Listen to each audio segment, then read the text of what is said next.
Good morning. Good morning. तो iPad एक ऐसा डिवाइस है जो एक वर्किंग प्रोफेशनल या फिर एक स्टूडेंट के बैग में से ट्रेडिशनल पेन और पेपर को रिप्लेस कर सकता है। ये डिवाइस जब इधर पीछे देख रहे हो, मैंने पिछले एक साल से अपने 95% काम करने के लिए इस्तेमाल किया है, जो इंक्लूड करता है नोट टेकिंग, आर्टिकल राइटिंग और मीडिया कंजम्पशन। तो अगर आप एक iPad लेने में इंटरेस्टेड हो, इस वीडियो में हम देखेंगे एक iPad वर्कफ्लो, ये देखने कि अगर ये डिवाइस आप भी अपने काम के लिए यूज कर पाओगे। तो मेरे एग्जैक्ट वर्कफ्लो पे जाने से पहले, अगर आप एक iPad इफेक्टिवली यूज करना चाहते हो, इधर 3 बेसिक चीजें होती है जो मल्टीटास्किंग के अराउंड रिवॉल्व होते हैं, जो आपको बहुत आसानी से यूज करने आने चाहिए।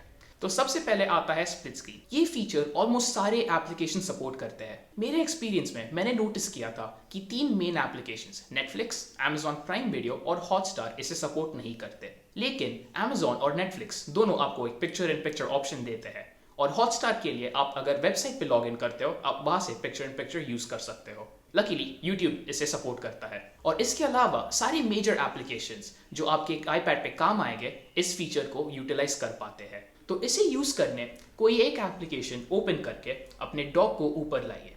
उसके बाद आपका सेकंड एप्लीकेशन डॉक से चूज करके उसे ड्रैग करे राइट या फिर लेफ्ट को, बेस्ड ऑन योर चॉइस।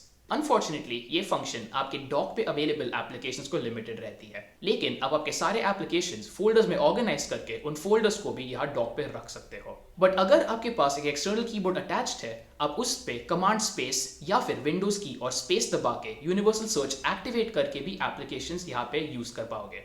और लास्ट ऑप्शन आपके पास ये है कि आप असिस्टिव टच को भी एक्टिवेट करके एक एप्लीकेशन को स्प्लिट स्क्रीन में खोल सकते हो। नेक्स्ट आता है स्लाइड ओवर। इस फीचर के थ्रू आप एप्लीकेशंस को एक आईफोन साइज्ड विंडो में खोल पाओगे। मैं नॉर्मली इस विंडो में फोटोज, स्पॉटिफाई और एक सफारी टैब ओपन रखता हूँ और साइड में छोड़ देता हूँ। तो यहाँ पे आप बहुत स्पेसिफिक टास्क करने वाले एप्लीकेशंस आइडियली रख सकते हो। फिर आता है ऐप एक्सपोजर। ये फीचर बेसिकली आपको आपके पीसी की तरह एक ऐप के मल्टीपल ओपन इंस्टेंसेस को मैनेज करने में हेल्प करता है। तो ये थे वो 3 बेसिक फीचर्स जिन पे आपको कंट्रोल होना चाहिए। तो इसी के साथ हम आते हैं on how I use my iPad। इधर स्प्लिट स्क्रीन के लेफ्ट साइड पे मैं अपने ऑनलाइन लेक्चर्स चालू रखता हूँ। फिर राइट पे होता है मेरा नोट्स ऐप। मैं अपने नोट्स बनाने के लिए नोटेबिलिटी यूज करता हूँ। I really like it for its paper options और उसका वॉइस रिकॉर्डिंग फीचर जो मैं एक टेक्स्ट के साथ लिंक कर सकता हूँ। फिर पीडीएफ्स रीड करने मैं यूज करता हूँ Adobe Acrobat reader. App store में कई ऑप्शंस हैं, लेकिन ऑनेस्टली मैंने इन्हें एक्सप्लोर नहीं किया है, क्योंकि ये एप्लीकेशन का फ्री सर्विस मेरे सारे नीड्स मीट करता है। और अगर आपको कभी कोई डॉक्यूमेंट साइन करने हो, आप चाहिए तो एप्पल के पेजेस एप्लीकेशन में भी ये फंक्शन कर सकते हो। इसके बाद हम आते हैं मेरे स्लाइड ओवर पे। जैसे मैंने पहले बताया था, स्लाइड ओवर में मैं अपना फोटोज, स्पॉटिफाई और एक सफारी टैब रखता हूँ। तो यहाँ पे फोटोज एप्लीकेशन मैं अपने नोट्स में स्क्रीनशॉट्स ऐड करने यूज करता हूँ। सो बेसिकली एप्पल पेंसिल के साथ आप एक कॉर्नर से स्वाइप करके एक स्क्रीनशॉट लोगे। फॉलोइंग दिस आप उसे सिलेक्ट करके उसे क्रॉप करोगे, और फिर सेव करने के बाद आप स्लाइड ओवर में फोटोज ऐप को एंगेज करके वहां से ड्रैग और ड्रॉप अपने नोट फाइल में कर पाओगे।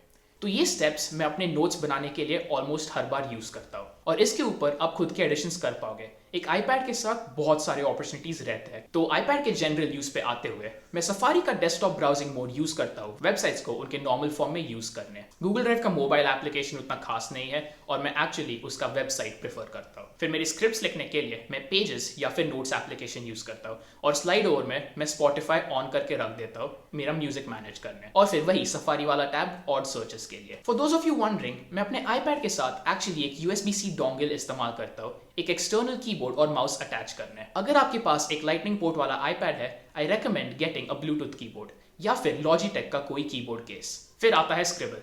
ये मेरे ओपिनियन में iPadOS 14 का सबसे यूजफुल एडिशन है। इसकी वजह से आप लिटरली UI के कोई भी टेक्स्ट बॉक्स के अंदर डेटा एंट्री कर सकते हो। हाँ, not type but right.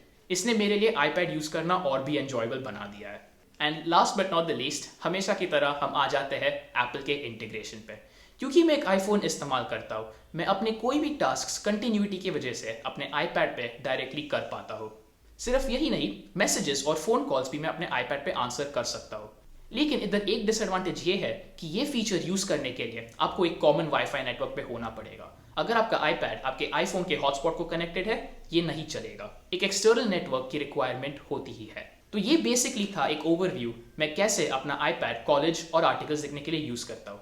But actually मैं अपने डेली लाइफ में भी iPad को ऐसे ही इस्तेमाल करता हूँ। तो आप में से जो जानते नहीं, मैं करंटली एक third year mechanical engineering student हूँ और मेरे ओपिनियन में अगर आपके पढ़ाई के लिए आपको बहुत स्पेसिफिक एप्लीकेशंस नहीं चाहिए पड़ते जो यूजुअली कैड मॉडलिंग या फिर कोडिंग में आ जाते हैं, मैं आपको एक iPad लेने रेकमेंड कर सकता हूँ। मे बी आपको कभी तो फाइल कंपैटिबिलिटी वाले इश्यूज आ सकते हैं या फिर एक iPad वर्कफ्लो उतना स्मूथ नहीं होगा जैसे एक नॉर्मल लैपटॉप रहता है, बट ये ऐसे चीजें नहीं है जो सॉल्व नहीं कर सकते। तो अगर आप कंफ्यूज हो आपको कौन सा iPad लेना चाहिए, if you are on a budget get the iPad 8th Gen। ये आपको बेस्ट वैल्यू फॉर मनी देगा ऑनेस्टली, क्योंकि अभी इसमें A12 चिप है। अनलेस आपको iPad mini का छोटा साइज चाहिए, I don't see any reason to recommend it.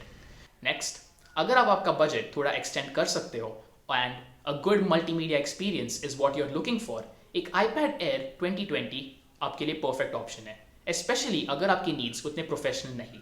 हाँ, आप एक थर्ड जेन iPad Air भी खरीद सकते हो, लेकिन वो जो iPad Air 2020 में USB-C पोर्ट आता है वो एक बहुत ज़्यादा डिफरेंस बनाता है। और लास्ट में, अगर आप ग्राफिक डिजाइनिंग या फिर उसकी तरह प्रोफेशनल टास्क के लिए एक डिवाइस ढूंढ रहे हो, I recommend the iPad Pro, क्योंकि इसका प्रो मोशन डिस्प्ले आपके पेंसिल एक्सपीरियंस को स्लाइटली बेहतर बनाएगा। तो इसी के साथ हम आते हैं इस वीडियो के एंड पे। अगर आपको iPads के बीच में थोड़ा और डिटेल कंपैरिजन देखना है, आप मेरा सबसे पहला वीडियो चेक कर सकते हो।